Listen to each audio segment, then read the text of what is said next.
So, sports injuries, lesson 1. Welcome to Flip Learning. We're going to be talking about extrinsic and intrinsic risk factors when it comes to causing injury in sport. So, by the end of this, hopefully you'll know what the effect of extrinsic and intrinsic risk factors are, and how they play their part in the risk of causing injury.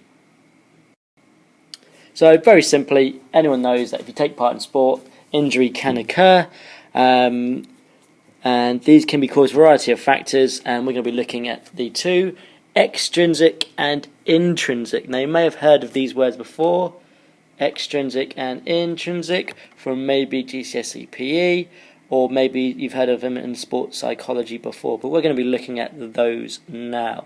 So it's just two very basic categories. So, extrinsic.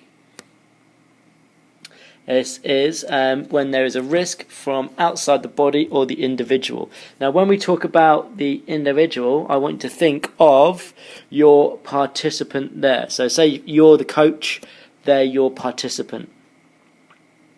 Alright, or you can put yourself in the participants, so just that participant here. So we can see on this picture here that we've got our little doggy here. He's come on the pitch. He is an outside factor because he's outside of our participants' control.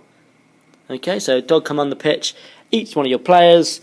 That would be extrinsic. So outside of the board, X means outside. You may have heard of exoskeleton, which is outside the body. This is what insects have. So they have exoskeletons on the outside. We have an endoskeleton. Endo means on the inside, or intra, which means inside as well. If we look at some examples now, that would be an inadequate warm-up taken by the coach. If it was left perhaps to the participant to do by themselves, then that might become intrinsic, but if we're going to have a look at that. Environmental conditions, for example, it may be hailing or snowing, and that hypothermia may lead to injury in your participant, so we've done those two. Footwear, so even though it's the choice of the individual, it's not the individual themselves that's caused the injury, and they may have a stress fracture caused by footwear that doesn't absorb the impact. So that's done. Or other sports people. If we have two people and we have our main participant that we're focusing on here, this guy then comes and he punches our guy in the face. That would be extrinsic, and so we have a cut or a bruise to our participant's face caused by another person. So intrinsic.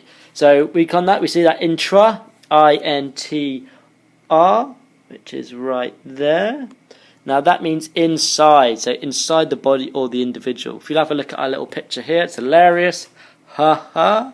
He has attempted to weightlift 200 kgs, but he wasn't strong enough, and so it fell on his head. So let's look at some examples. So, as from the last one, we had muscle imbalance. So he was perhaps too weak to lift the actual weight there. Perhaps he didn't prepare and didn't do enough training in order to become strong enough to do it. Postural defects. These are things such as scoliosis, lordosis, or kyphosis. And these are all things involving the spine. And so if his spine was out of place and he didn't have good posture, then when he goes to fling the weight above his head, his posture may give out and he will fall down. Poor technique, so he doesn't do it right. He tries to lift with just his back, and that's something that he's done just himself, and that's a risk factor there. Overuse, he may have tried to lift that weight too many times and then become weak and unable to do it, or he may just be either too old and he's over the hill and not strong enough anymore, and all his muscles are too weak and they strain when he tries to lift the weight, or he may be too young and is not old enough to be lifting that kind of weight where he's developed enough strength, perhaps through his core. So that's essentially what extrinsic and intrinsic factors are.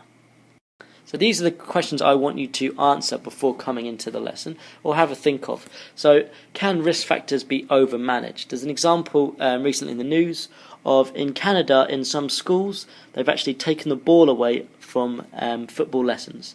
So they're trying to learn football, but they're not actually playing without a ball. So we have our unhappy face there. So that's where, so it's too risky to have a ball, so they've actually taken the ball away. Is that overmanagement? Is that going to be fun? Are they going to learn how to play football? Okay, and now the other end of the spectrum is if there are risks taking place. For example, our weightlifter, what might have prevented us from actually addressing the risk factors there, the intrinsic or extrinsic ones? As a coach, we might not have enough time or the expertise. So this would make us, I'm just going to make that expertise. This would say poor coaching, which would be a extrinsic factor because it's outside of the body, because it's not within that one participant. And this links into this top question here. If we don't have risk within perhaps sport or physical activity, could it prevent learning when we're actually teaching? So if we wrap them up in cotton wool, will learning take place? What is the trade-off between the two?